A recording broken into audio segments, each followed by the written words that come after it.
Halo teman-teman, selamat pagi. Assalamualaikum warahmatullahi wabarakatuh. Waalaikumsalam warahmatullahi wabarakatuh. Perkenalkan, saya Nafisa Fatma Azizah. Siapa di sini yang akhir-akhir ini ngerasa pengeluaran buat makannya itu makin gede? Kalian pernah nggak sih ngerasa kalau gaya hidup sehat itu mahal dan ribet?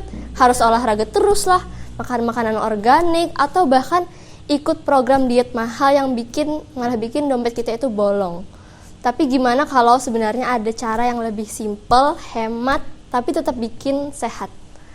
Nah, jadi hari ini saya mau bahas tentang intermittent fasting, yaitu sebuah pola makan yang gak cuma bantu kita itu hidup lebih hemat, tapi juga meningkatkan kesehatan tubuh.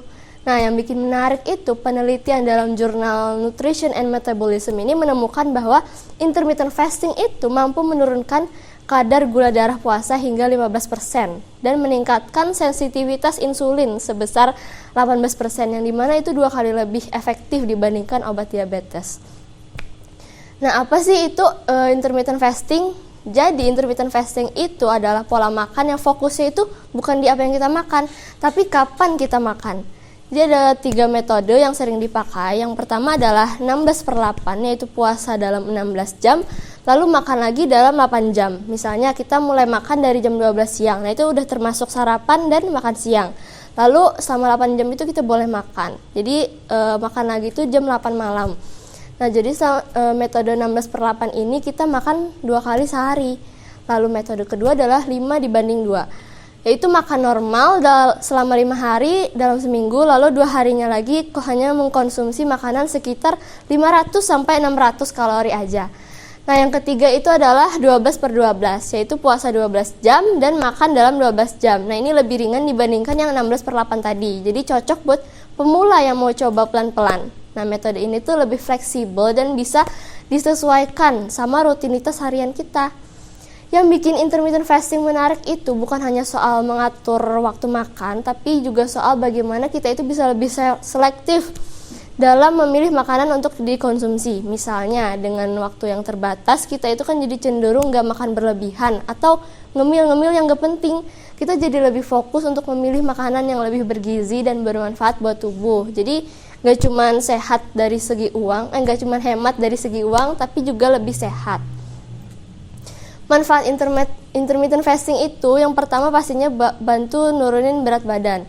Selama puasa, tubuh itu kan pastinya menggunakan lemak sebagai sumber energi. Nah, ini cara alami buat ngurangin lemak tanpa perlu olahraga berat. Nah, yang kedua, manfaatnya adalah mengurangi risiko penyakit kronis. Menurut jurnal yang saya baca, yaitu The New England Journal of Medicine, intermittent fasting ini bantu menurunkan tekanan darah, terus juga kadar kolesterol sama peradangan dalam tubuh. Nah, yang ketiga adalah meningkatkan fungsi otak. Jadi ketika tubuh menghasilkan keton saat puasa, otak kita itu juga mendapatkan energi yang lebih bersih dan optimal lah. Ini yang juga melindungi kita dari resiko terkena Alzheimer.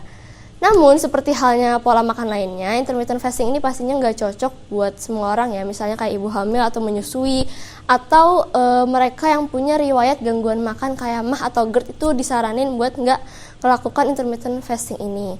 Nah, tapi buat yang mau coba intermittent fasting yang nggak perlu langsung ekstrim ya, bisa mulai seperti yang saya ucap tadi, bisa mulai dengan metode 12/12 yang lebih ringan, dan kalau udah terbiasa bisa beralih ke 16/8 secara perlahan. Yang terpenting itu kita itu menjaga pola makan yang sehat saat waktu makan, konsumsi makanan yang bergizi kayak sayuran, buah, protein, lemak sehat. Nah, jangan lupa juga kita minum air putih yang cukup supaya tubuh itu tetap terhidrasi selama masa puasa. Terakhir, seperti yang kita bahas di awal, intermittent fasting itu bisa jadi solusi ya buat hidup lebih hemat dan sehat. Dengan mengatur waktu makan, kita bisa menjaga tubuh Dengan mengatur waktu makan, kita itu bisa menjaga tubuh tetap sehat tanpa perlu perubahan yang rumit. Jadi kita coba dulu mulai dari langkah yang kecil, sesuaikan dengan kebutuhan kita, dan kita rasain perbedaannya. Nggak perlu terburu-buru karena kan perubahan besar itu butuh waktu kan ya. Yang penting konsisten dan tetap menjaga pola makan yang seimbang. Terima kasih sudah mendengarkan. Apakah dari teman-teman ada pertanyaan? Silakan.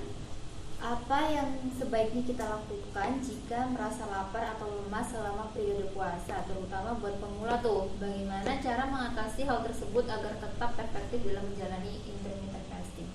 Oke, apa yang lain ada pertanyaan? Oke, saya langsung jawab aja ya pertanyaannya. Nah, rasa lapar atau lemas saat puasa itu bisa terjadi, terutama di awal-awal mencoba intermittent fasting. Untuk mengatasinya itu kita bisa untuk menjaga konsumsi air putih yang cukup selama masa puasa. Karena intermittent fasting ini kan beda sama puasa Ramadan. Kalau puasa Ramadan kita puasa makan dan minum. Kalau intermittent fasting itu kita cuma puasa makan aja, minum tetap harus ya karena supaya kita terhidrasi. Kadang kan rasa lapar itu bisa diminimalkan dengan meminum air. Selain itu juga pastikan makanan yang kita konsumsi itu mengandung cukup kalori dan nutrisi, terutama protein dan serat kayak ayam atau ikan. Nah, untuk memberikan rasa kenyang yang lebih lama. Kalau merasa lemas ya itu bisa menjadi tanda bahwa tubuh itu masih beradaptasi. Jadi penting untuk kita itu nggak memaksakan diri dan mengurangi intensitas aktivitas fisik terlebih dahulu sampai tubuh kita itu terbiasa menggunakan metode ini. Terima kasih sudah mendengarkan. Apakah jawabannya terjawab? Sudah. Ya, terima kasih sudah mendengarkan. Semoga bermanfaat dan semoga kita itu bisa lebih bijak dalam memilih pola hidup yang sehat. Sekian dari saya. Wassalamualaikum warahmatullahi wabarakatuh. Waalaikumsalam warahmatullahi wabarakatuh.